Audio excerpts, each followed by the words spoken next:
So our first action item is the meeting minutes, and I don't think we have. Oh, we're actually going to do this number one presentation. I'm sorry, number one presentation. Let's do that. Yeah, so as I think most of you probably might remember, Cassandra Borchers was, we're very proud that she was named to be a member of the recently graduated class of 2016 Leadership APTA, the American Public Transportation Association, the national association that we are members of, that all the transit systems are in. Selects 25 up-and-coming superstars like Cassandra, like James Bradford last year, to be members of a class, and the class has to do projects. They break up into groups and they do projects on hot topics in the transit industry, and there is no hotter topic than the innovations in technology, Uber, Lyft, how transportation is rapidly changing. And so Cassandra's project, as she's going to describe, she's going to give you the presentation that she gave to thousands of transportation people, was about how transit systems need to evolve and take advantage of this rather than get run over. And then I'm going to follow her presentation with a little brief presentation on how I think PSTA is poised to follow the recommendations of her group, that we are becoming a mobility manager and where we might go in the future. So take it away, Cassandra. Thank you. So as Brad mentioned, this presentation was given to the transit industry, so publicly funded transportation, bless you. And we had an opportunity to talk to CEOs from transit agencies across the country, and my group brought a lot of different perspectives to what's happening in the industry and how we are staying relevant to our community. So that was really where we started with this. So as you know, our transit systems are currently operating in a time where technology is evolving more quickly than ever, and customer expectations are high and getting higher. And so while the funding and regulatory environment have not always kept pace with a lot of these changes, transit agencies, especially like PSTA, are finding ways to remain relevant to their communities. And our research looked at how these agencies are evolving to meet these challenges that are coming up. And you'll see in the presentation there are a lot of examples from the Tampa Bay area. It wasn't hard to show off a little bit too. So in our research, we talked to over 30 stakeholders across the country, and this included transit agencies of different size, ages, roles, and responsibilities, because each one of those agencies around the country has slightly different opportunities based on what their jurisdiction is over. We also talked to researchers, transportation planning agencies, as well as private sector partners like Uber and Easy Mile, which is really more about autonomous vehicles. So we started with this fundamental question, because a lot of these technologies that we're looking at, sometimes we do the technology for the technology's sake, as opposed to really focusing in on what is our core purpose as a publicly funded transportation agency. What are we trying to do? And when we asked the question of these CEOs, and they said, we need to get back to what that core purpose is and use these technologies to meet our core purpose, which is finding people a mobility option to connect to where they want to go in their life activities.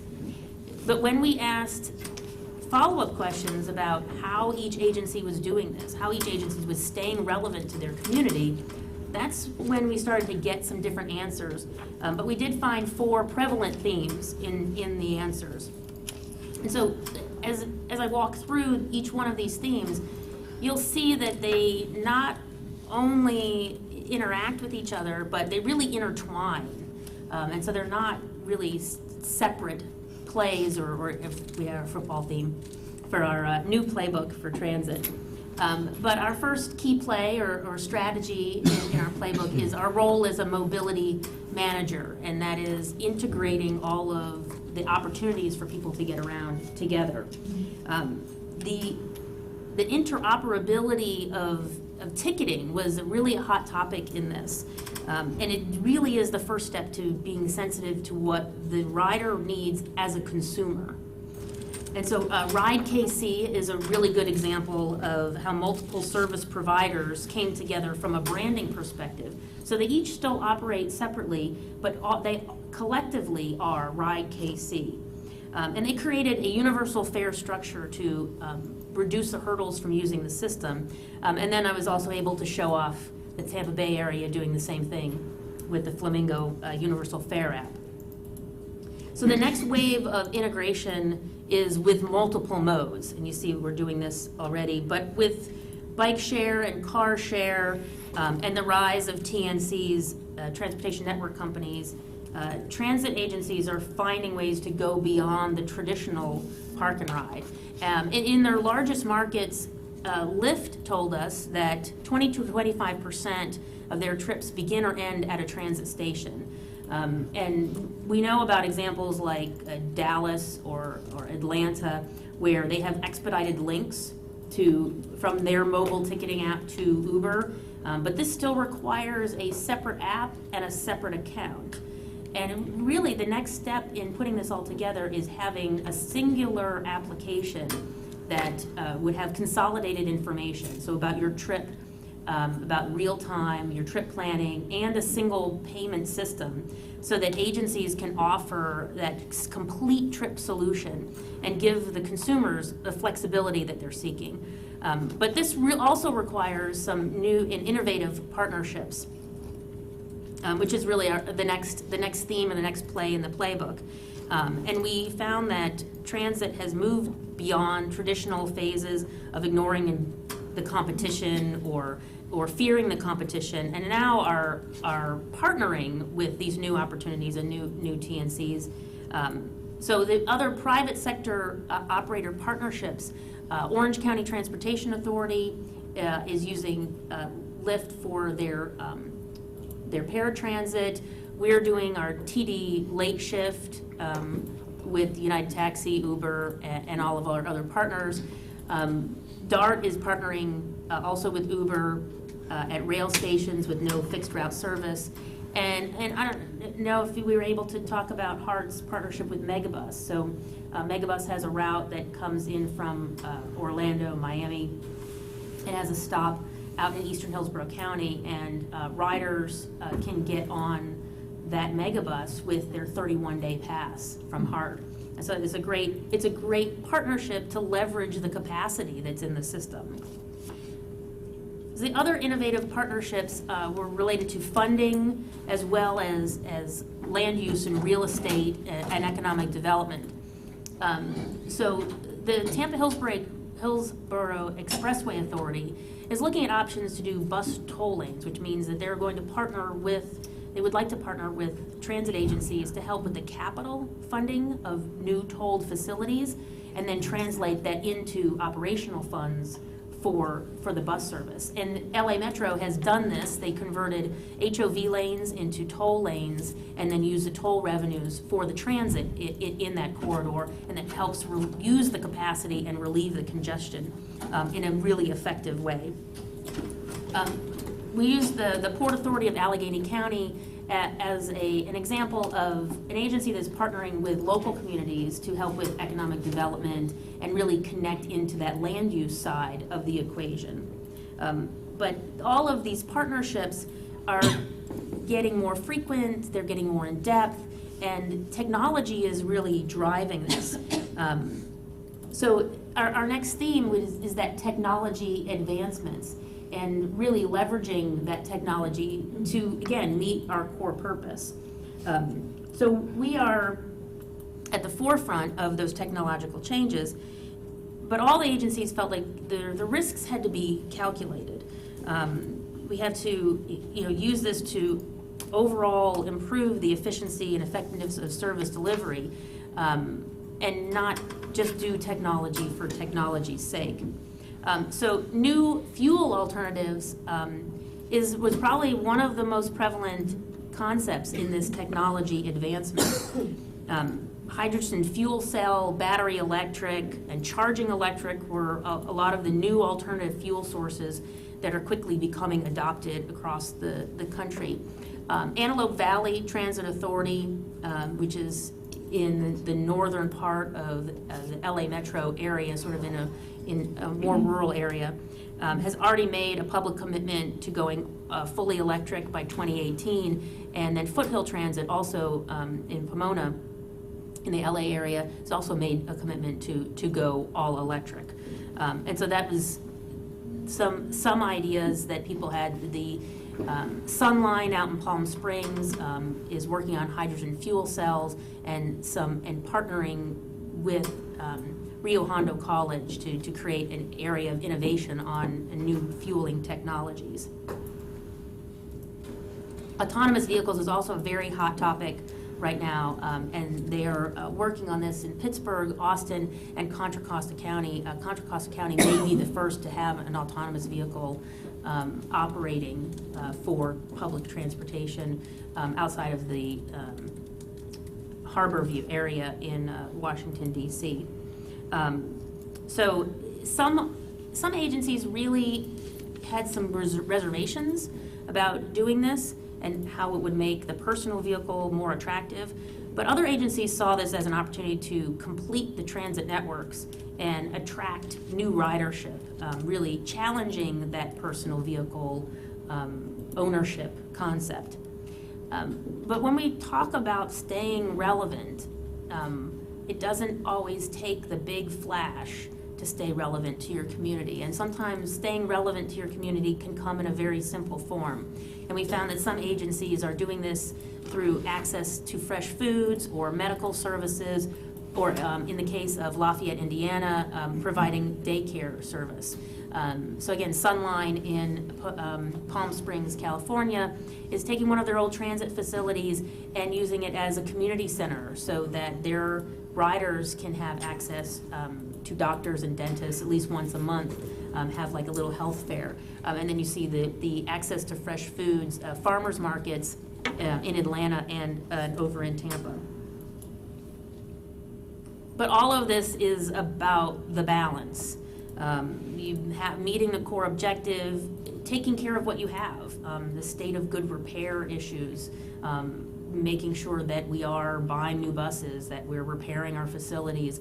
All of that has to be part of the equation as we start to adopt new technologies. But some of the actions that we had recommended for the industry in the short term is focusing on the core service. And an example of that is in Cleveland, where they're consolidating bus routes to provide more frequent service or creating bus-only lanes. And we've seen some of this in our service redesign, where we're trying to be more efficient and provide better service on those core routes. Of course, state of good repair is one of the biggest issues. But agencies also wanted to make sure that those who are dependent on us continue to have a voice in our system, and our new technology isn't implemented at the expense of those people. The other thing that we talked about was the evolving workforce. Hiring people who are part of your community, but also people who are tech savvy in a different kind of way. And these people who understand new partnership models and are willing to say, we haven't ever done that before, let's go try it, as opposed to, that's not the way we've always done it. And so changing that culture is really important. There are a lot of agencies that are creating new innovation positions or whole departments. LA Metro has created this Office of Extraordinary Innovation, and so they have a few people who are working on just that as part of their agency. Again, one of their challenges is balancing that with their state of good repair. But in all cases, the agencies that we talk to are all at different starting points. They have different roles and responsibilities. They have different barriers in their system, in their policies, in their local governance structures. And this can change each agency's approach to how they adopt any one of these technology options. And so we made some recommendations to the industry about how we move forward as an industry with these technologies. And we have to, as part of our legislative push, need to have flexibility in these new funding programs that allow for demonstration projects of new technology that sort of break the traditional rules. And we have to keep pushing the envelope on that, otherwise we won't get to where we're going and we won't be able to take in these new technologies. We have to look at those regulations, and transit has to be at the table when there's other technologies are creating policies to govern those new technologies to ensure that they can be of benefit to the public and the public transportation system. We also recommended new training programs for workforce development.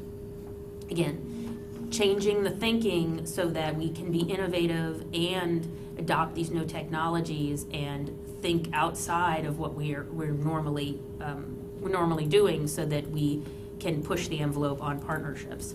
And then improving coordination with local stakeholders. I mean, we try to do this all the time, is make sure that we are fully integrated with our local communities and we are partnering with them. And I think PSTA is doing this better than ever, but that still is one of those pieces where you can't let it slip. You think you have a good relationship, you have to keep working on those relationships. So at the end of the day, we're going to have a lot of challenges in these balancing act of adopting these new technologies. But as long as we can stay nimble in our response and stay focused on that core purpose, we'll be okay. We'll be able to do this together and provide people that option to connect themselves to their life activities. That's it. Terrific. That was a Does short. anybody have any? Well, Yeah. the improved coordination with local stakeholders. I think you said everybody's trying to do more of that. But was there anything innovative that you've seen around the country in that way? I guess there's multiple stakeholder groups too. Well, if we're talking about cities and local jurisdictions, is sometimes breaking down the barriers of who's in charge of what and just saying, what do we want as our community? And with the land use, is allowing transit agencies to get involved in that and allow the cities to get involved in what we're doing, so that you're creating a truly collaborative project. And a lot of the most successful projects were those where there was co-funding, where we're partnering in a way that is, everybody's got some skin in the game. The other thing we talked about for the community is engaging the community on a different level, and understanding how your community communicates. So in some cases, that's boots on the ground, getting out to transit stations. Like in Palm Springs, they have a very transit-dependent population outside of what you traditionally think of Palm Springs. And they had to talk to people face to face, because the population they weren't going to find them any other way. And in other cases, really stepping up your game on social media, because that technology side is capturing a different kind of market. Thank you. I'm reminded when I was over in Germany, in Hamburg, and we would buy a bus ticket.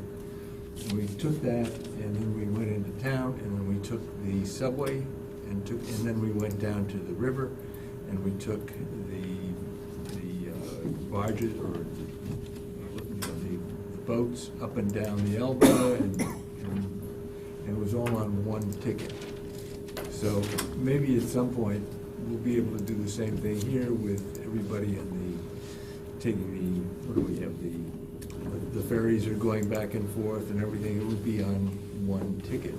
But I don't know how we do that here unless we get everybody together. But everything was together on this one little ticket. Well, I think that's where the world is going. I mean, that's where our industry is going, in terms of you really viewing your customer or your rider as a consumer, and really focusing in on how do you make it as easy as possible, not from just the rider perspective, just the consumer perspective, as opposed to what's easy for us. And that's the biggest difference. But it's an industry direction where this interoperability of ticketing, where you can have one ticket, one app, not multiple things all over the place. I think we're paying attention to what's happening at the national level, and I think that PSTA is being held up as a model for doing some of those things. And then there's some things that we know we've got to do coming forward. That's going to take another set of innovation here at our own agency. If we could get the money or somehow get control of the money so we could run the ferry back and forth. And up, but so it would all become within PSTA, but everybody's got to give us the money. I think it's more about, we don't necessarily have to operate it, but we do have to, it has to look like one system to the public. And so you find the most efficient way as a community. And that's where the partnerships kind of overlap with the innovation in saying, this is about the consumer, not about us. So let's check your ego at the door and let's come and find the best solution that we can for people, and not worry about who operates it. Let's just find the best way to do it. If they want to run new things and put them on the ferry. Absolutely. No, we got the readers? Yeah. Yeah. Question like that. Yeah, and I think the idea of reaching out to our riders is we do really well, and I think trying to find new consumers and engage in conversation, and as you all were doing, trying to think outside the bus, which I thought was kind of clever. But just having people have the opportunity to talk about this without deciding tomorrow whether I'm going to take a bus or not. I mean, it's really about the next 3 to 5 years, and how do we engage people in conversation more and more? And again, we talk about chambers of commerces. We talk about library presentations or presentations to our 24 cities as some of those things that you guys are doing and getting out there. So I mean, all that, I guess, elevates the conversation to make it so that we're not just serving 1.5% of our population. We're serving a larger group.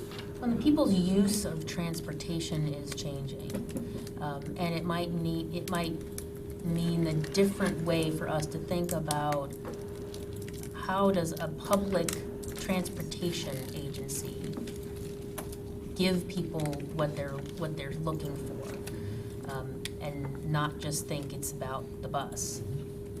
Mobility. It's about mobility. It's really yes. about how do you get people around. Right. And that's the industry trend, is thinking about mobility management. In fact, we are, this presentation landed us in a group with APTA for the Mobility Management Peer Exchange.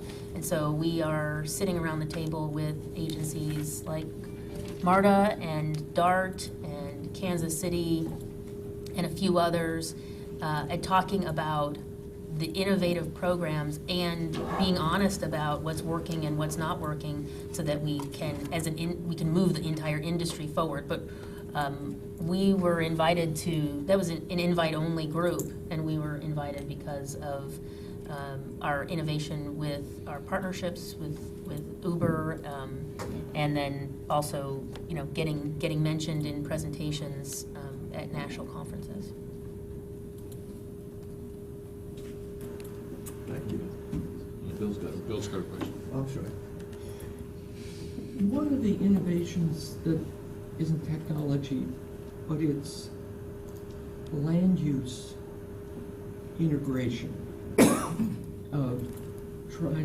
It kind of ties in with the way people commute. Some people commute electronically, but it seems like that's we're trying to reduce congestion, reduce travel time, to focus in on how we're organized from a land use standpoint. Changing from these wide roads to maybe taking multiple connections that you would start out with a feeder the first mile, then go to another, then go to a high speed, then so you would get there faster, but also have much more efficient land use. Did that come up? Yeah, so we talked about that with the city of Pittsburgh, where they were really working with their land use agencies. I think for those agencies that have the jurisdiction over land use, it's much easier, but those that don't find that the partnerships become much more important, and the integration becomes more difficult, but that much more critical.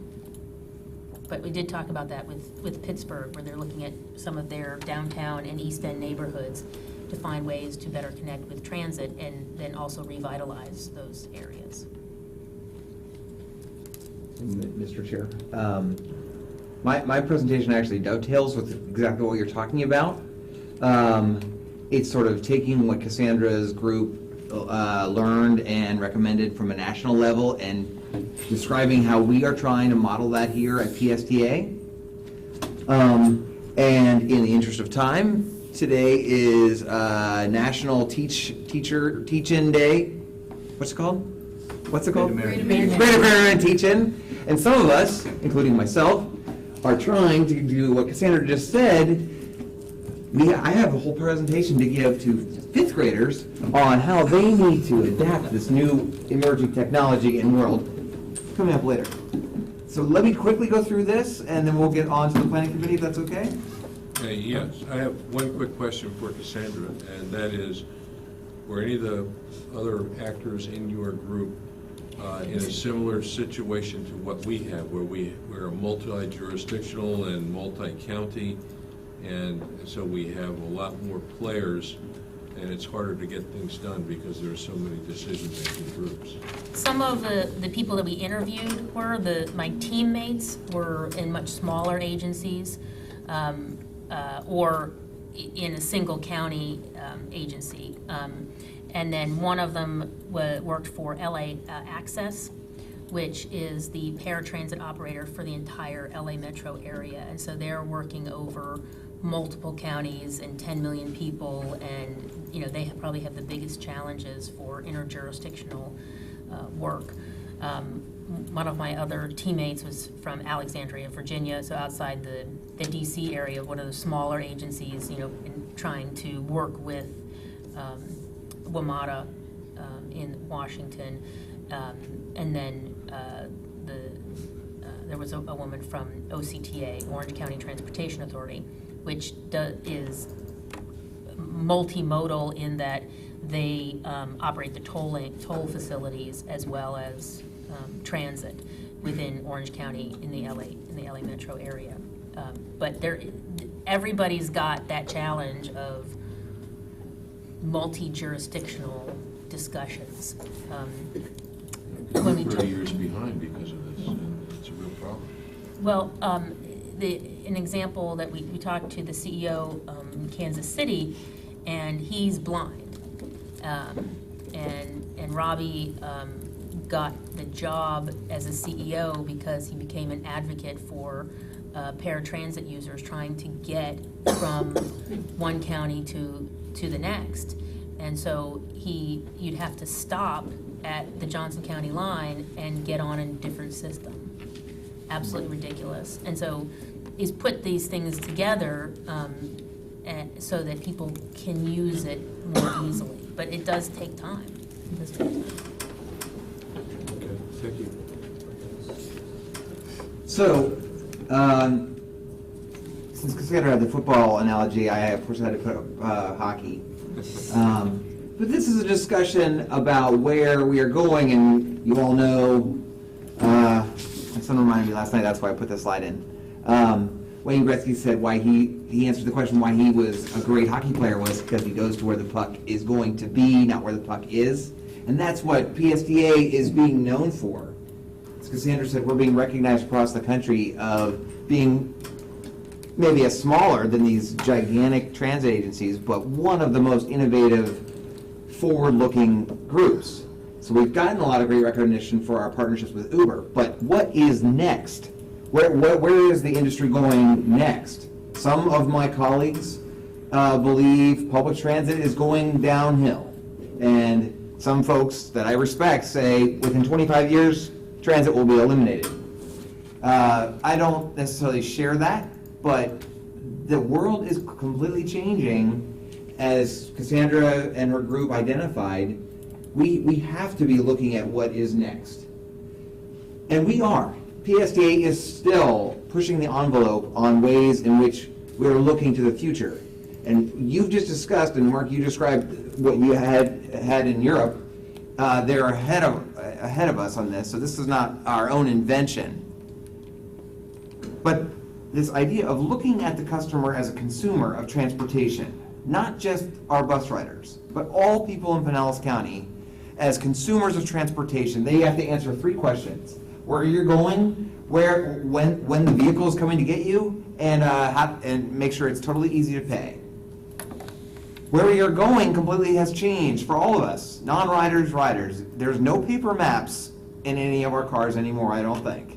Nobody uses paper map. You use, or at least I use, Google. My PowerPoint is not very artistically good looking because I downloaded all these images from my own phone. Now I know I'm a transportation geek, but I think probably all of you have various transportation apps on your phone. And the way people get around today is Google or the Apple mapping system. And on that system, it's pretty cool. You type in any address in Pinellas County you want to get to, and you can click on the little bus and know how to get there via transit, and it tells you how to get there via transit and the PSTA routes. And you can say some destination, some address over in Hillsborough County, and it'll connect you with PSTA and HART. It tells you that it'll take 5 hours or something ridiculous, but you can do that for biking or walking. You know, we are, part of our marketing plan is to redesign our website. And the data we've gotten back is more than 70%, this is our website on my iPhone. More than 70% of the people that check out our website are checking it out on their phone, are checking it out on a mobile device. And I know that I check our website all the time to download board packets and look at information we've done. And so I think the only people that are looking at it on a regular computer are maybe me and staff and maybe job applicants. Everybody else is using our website to find out when the bus is coming on their phone, which is really the same thing as Google. It is planning where they're going, either by car or by transit, using their phone. Then when the vehicle's coming to get them, PSTA 5 years ago, when we bought the real-time system that you approved the ongoing maintenance for today, was at the forefront of the industry, providing the customer with actual data on when the bus was actually coming, not just the schedule. And we have this website. This is our website on the real time, where you can see the bus coming up US 19 to come get you at Countryside Mall at the exact time. That has changed over the last 5 years. Now PSTA puts that data right out on our website. And there are tons of apps. If you go onto the Apple store or Samsung store or whatever, there are tons of apps that are taking that data from us without us even knowing and feeding it into their system. This is an app that I have called, it's a really innovative name, it's called Transit. That's the name of the app. And they are really a pretty cool app that very nicely shows you, like, Route 5 is coming in 2 minutes to my location. It figures out the where you are, and you can type in where you want to go and everything. But it pulls the real-time data from our website, and it shows this is in Pinellas County. The Route 5 is coming in 2 minutes. or the Route 38 is coming in 12, etc. And then look, it has Uber on there. It tells you how close it is pulling in the data for Uber even. And then easy payment. Well, we've made some great headway in that recently with Flamingo. And the Flamingo app, this is from my phone. Walt got mad at me for, I purchased a Flamingo fare for myself just because I wanted to see if it worked. And I guess I wasn't supposed to do that, but that's my pass that I haven't actually used yet. But this is now changing, as we already discussed, the way fare payment is made. So this is all within PSTA's world. But as we've discussed, and as you mentioned in Europe, there's a whole bunch of other players out there, especially in Pinellas County. I think Pinellas County has even more, for a single county, more other transportation options than a lot of other areas. That's been our history. Because we're a tourist-oriented area, a lot of other innovations have come up. But these are all their electronic apps. This is the Clearwater Ferry app on my phone. It has its own app that tells you when the ferry boat in Clearwater is going. Now, how do you know that? How do you know they even have an app? You have to be a CEO of a trans agency, I think. I mean, it's very hard to know. This is the Jolly Trolley. It has its own app. That was very hard for me to find. This is the brand new cycle, what's it called again? Bike share program in downtown St. Petersburg. It just started on November 1st. These little green dots are where all of the little stations with the bikes are and how many bikes are available right now at each of the spots in downtown St. Pete. And they're going to be expanding that. It has its own app. Then, of course, Uber, Lyft, the Looper in downtown St. Pete doesn't even have an app. They don't even have their bus stops into Google yet. So if you were trying to figure out where to go, it's like Uber doesn't exist. I mean, the Looper does not exist. You can't tell unless you actually just see the bus. There's other things like Florida Free Rides. There's going to be a tram system on the new St. Pete Pier. So if you are living in Clearwater and you want to go down to the dinner at the Future Restaurant on the St. Pete Pier, shouldn't you be able to know that you're going to have to connect to this tram thing to get out to the restaurant? The Cross Bay Ferry, shouldn't that appear? Maybe, I think the future of PSTA and the future of transportation is working with all of these other entities and ourselves to bring all this together into one location on your phone, one location on the app. I think it should be Flamingo. The Flamingo app, which is regional in nature, it currently is starting with fare payment across regions, but. And we've already incorporated into it that the Jolly Trolley will accept it, and the Looper will accept it. But could it also sell a pass that was also good on Uber, or on the Cross Bay Ferry, or on the Clearwater Ferry? Could it be kind of like you experienced in Europe, where you pay one time and you get all these different things?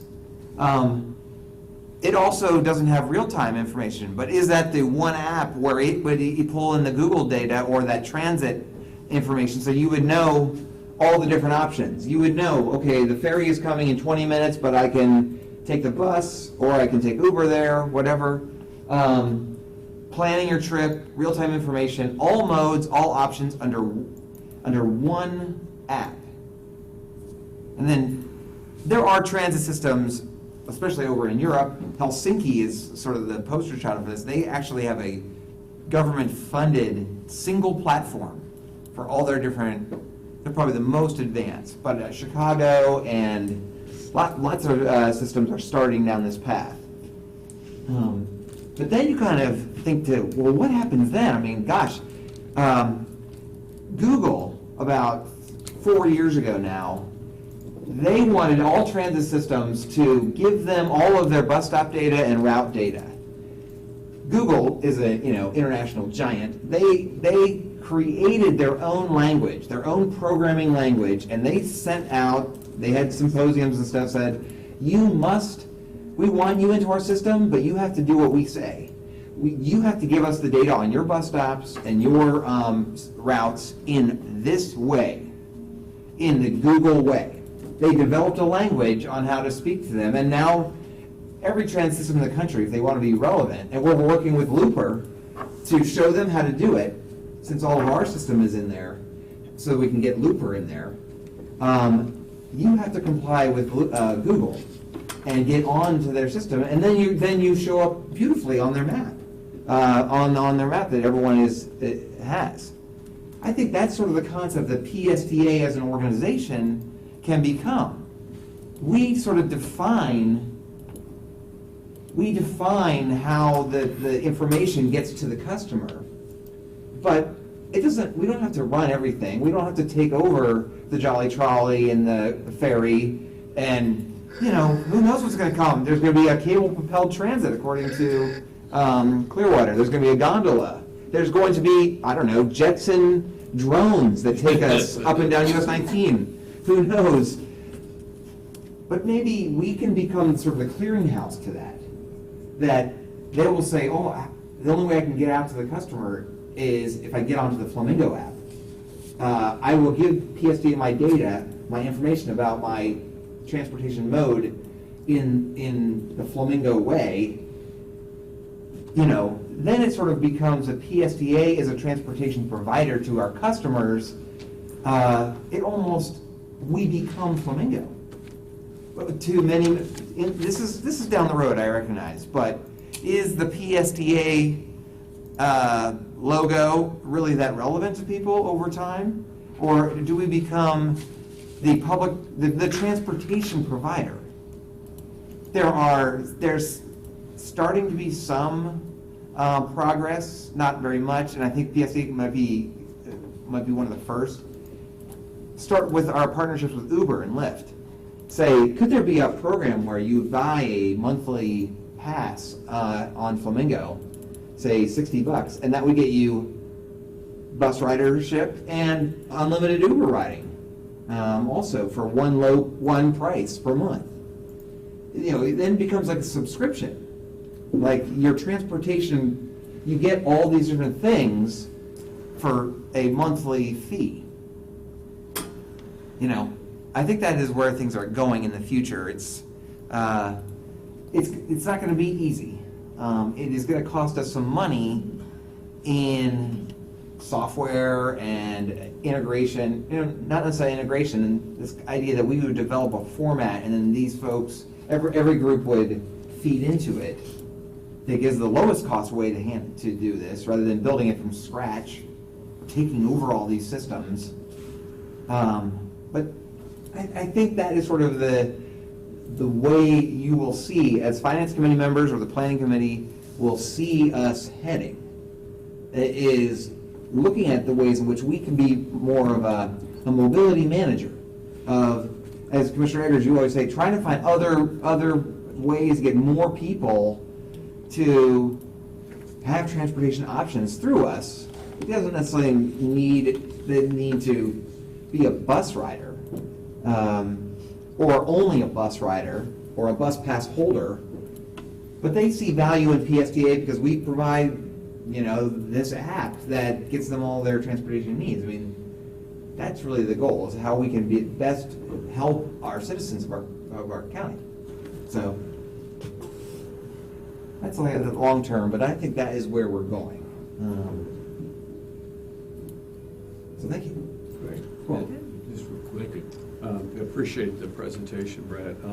And I think the other piece to this is, as we go forward, is thinking about the hardware, the actual bus component of that mobility piece. What's it going to look like for us? I mean, I think we tried to bring that connector service into play, into some areas with flexibility, so you could go up certain streets to people's houses and get back out on the main route. So it'll be interesting to see how that moves forward. In other words, we get rid of a bus and get 3 small vans that have a lot more flexibility. And I don't know. I mean, I really don't, it'd be interesting to see how that unfolds in the years. Keep the big buses to the big 19 and the 580 to the, or, 60 to the airport, those kind of things. But then you really break down into meshing with Uber and Lyft. And we have our own system that kind of does other things, so. I heard a little story. No, this actually happened. This was not a sanctioned thing, and I think there were some problems with it, so I don't think we're doing it anymore. But, we're doing a lot of innovative things, and most of these Uber and Lyft partnerships have been sent to our transportation department, and they are actually implementing them. And so they've gotten the fever, and they're thinking outside the box, the folks over there. And I heard last week that up in northern Pinellas County, we have our connector service. And there was a route that they were having trouble staying on schedule and doing the deviations. They got a lot more deviations that bus allows, and they were having trouble keeping the bus on schedule. So what I heard was, we just invented our own Uber, Brad. We just came up with the PSTA Uber. I was like, what is that? They sent a PSTA car out there, and when they got a deviation request, they would just send the car up to like Dunedin, and the car took the person down to catch the bus that they hooked it into. Yeah, pretty cool. Not ADA compliant, and there's we didn't have any insurance, so a lot of that has been changed. We're changing, but it's like an innovative. I'm glad that our organization is thinking like that and thinking in different ways. But yeah, pretty cool stuff. All right, thank you. Okay, so that concludes the Finance Committee, and we have just a couple more quick presentations for planning folks, if you're interested. But thank you.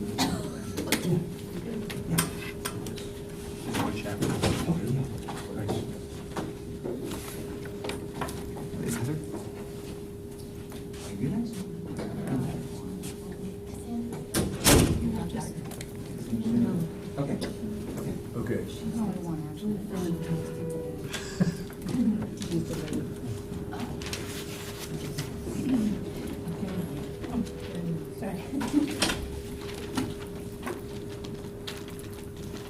Okay, Clay? You don't have a quorum. We don't have a quorum, so we're not going to do a meeting minutes. And we don't have any public comment.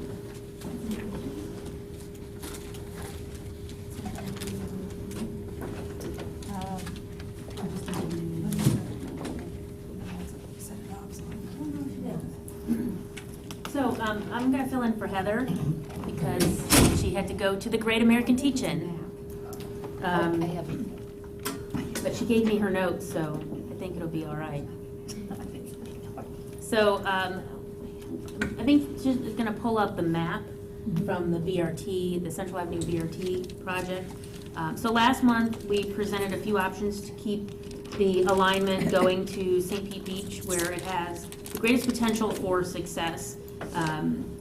But we're also looking at ways to lower the contribution from St. Pete Beach in order to make it a viable option. So we've begun to gather some additional data on cost and the ridership impacts of various BRT and Central Avenue trolley combinations and different operating plans to see if we can balance out those from an operational perspective, but also balance them out from a cost perspective to St. Pete Beach. So the options that we're looking at right now are really focused on St. Pete Beach and to some degree Treasure Island. But you'll notice that Madeira Beach is not on the map, at least this one right now, because really all of the data is showing that the costs of going to Madeira Beach are significantly higher because of the distance that we need to travel in order to get there coming off the Central Avenue corridor. On top of that, the ridership is the lowest of the 3 original options. So that is, it's a bit of a challenge to say, well, you know, to go the longest distance for the lowest total ridership. This is not ridership by mile, this is the total ridership. So we do, for the analysis related to St. Pete Beach and Treasure Island, we anticipate bringing that analysis back in the beginning of next year. And in the meantime, we're going to work on the downtown alignment options and begin the environmental analysis so we don't lose any time in the project as a whole. I think that's the end of her notes. Okay. So,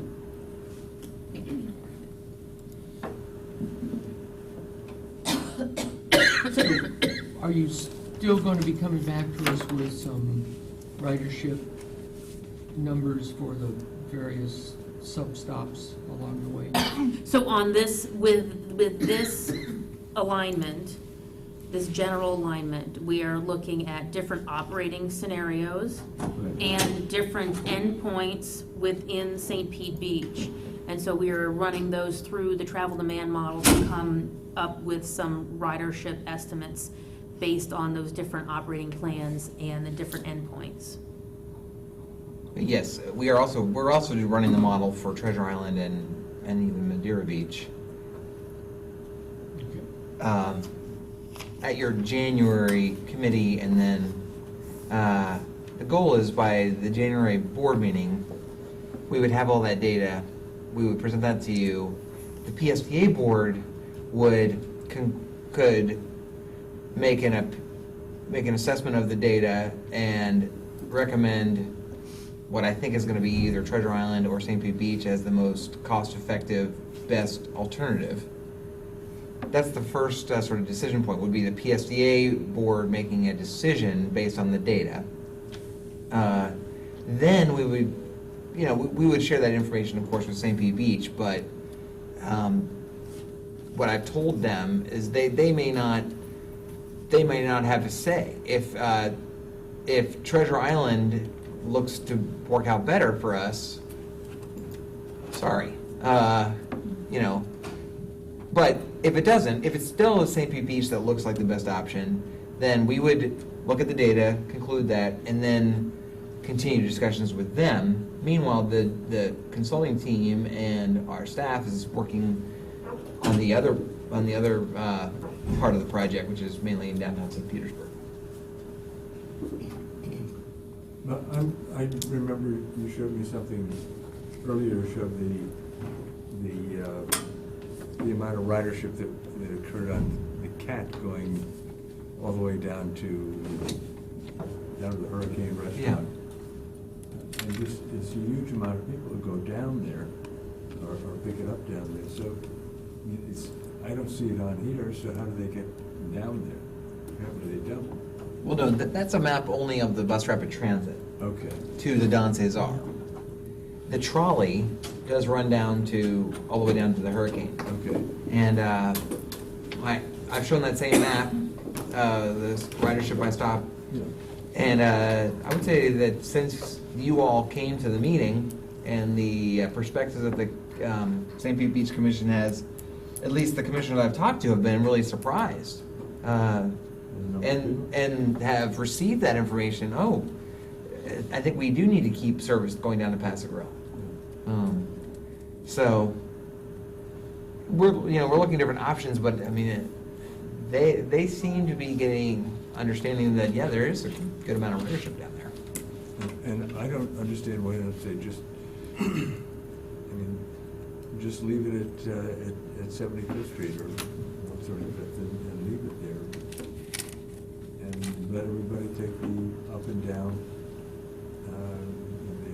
They take the trolley up, they take the cat down. Doesn't cost me anything. Yeah, that's a certain leading option. Okay. Anyhow. Okay, so that's the information on BRT. Does anybody else have any questions on And Okay, so the next would be the shelter deployment plan. So the planning committee has made some recommendations, and the board has approved some plans in the past that Bonnie Epstein, our planner, is going to give you an update on where we stand with our bus shelter program. Yes, good morning. Yes, just a quick update on where we are within our shelter deployment plan. So a little bit of background. Right now, we have approximately 725 shelters throughout Pinellas County. And with our current funding and the resources that we have, replacing all of these shelters would take approximately 20 years. So to replace all of these shelters, we're going with a phased approach.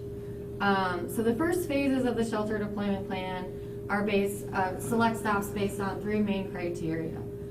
So we want to select stops that have high boardings that currently don't have a shelter. We want to replace shelters at high ridership stops that have a really old shelter. So that, some of our transit centers have really old shelters, want to get our newest shelters there. And we also, the plan takes into account city and county redevelopment plans.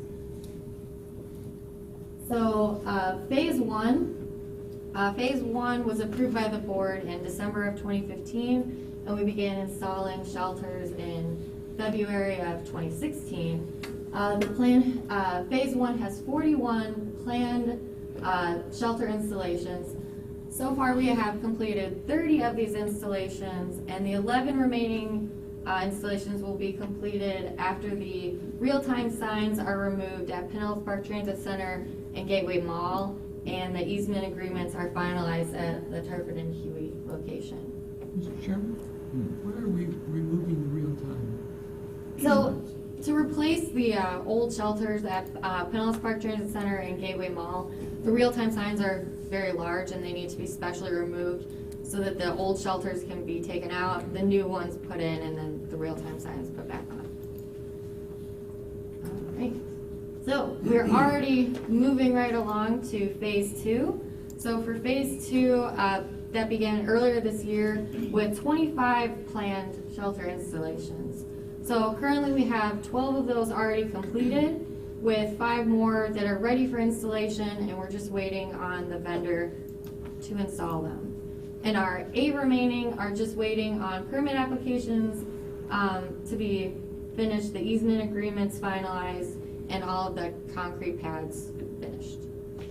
And PSTA staff, we're going to be meeting soon to discuss selecting stops for phase 3. The last thing, I just wanted to talk a little bit about our shelter match program, which is a great way for PSTA to partner with municipalities to support their redevelopment plans. So if a municipality wants to advance the replacement of their shelters in their city or add shelters to stops that currently don't already have shelters, they can partner with PSTA to advance these shelter installations. So the shelter match program works by PSTA and the city splitting the cost of the fully allocated costs of the shelter 50-50. And right now, PSA, we've already spoken with a few cities and organizations that are interested in adding shelters through the shelter match program.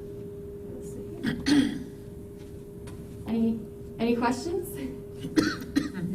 We had a presentation for the Big C probably a half a year or so ago. And that this was all available to them. Did anybody from them ever get in touch with you? Madeira Maybe Beach. Madeira Beach. Yeah. And We did doing 3 shelters within Neyrox Beach. A second one for Madeira is in the works.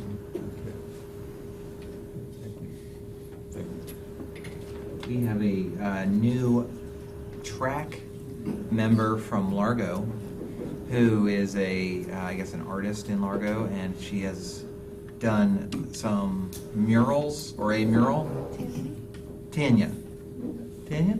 Yeah, Tanya, yeah. She says Tanya, okay. And so she is, I guess, spoken to the mayor of Largo, who has not been a fan of advertising shelters and some other shelters, and she's told Chris and me last night that she has convinced him that an artistically infused shelter would be a great benefit, and the mayor is supportive of that. FYI to Samantha about that. That's what she told me. So we told her about the match program, that we could even provide some matching funds. Anybody else? Yeah. Thank you very much. Great. Okay, next is future meeting subjects. What do we have for that? Like I said, we'll come back to the planning committee. Your next meeting is not till January, Yeah. and we'll come back at that first meeting with the data on our bus rapid transit alignment, and looking for a recommendation there. And then potentially we'll be coming to you, with an action item related to some of the first steps in integrating our Flamingo app, or expanding our Flamingo app to maybe do have some different additional capabilities. I don't know if that'll be January or February. We're working on with the vendor to see if they could incorporate some additional items, like they're pulling in the real-time data, stuff like that, into that app. So those are pretty good things coming down. Does anybody have anything else? Any other business? Cassandra, we're adjourned. Thank you. Thank you.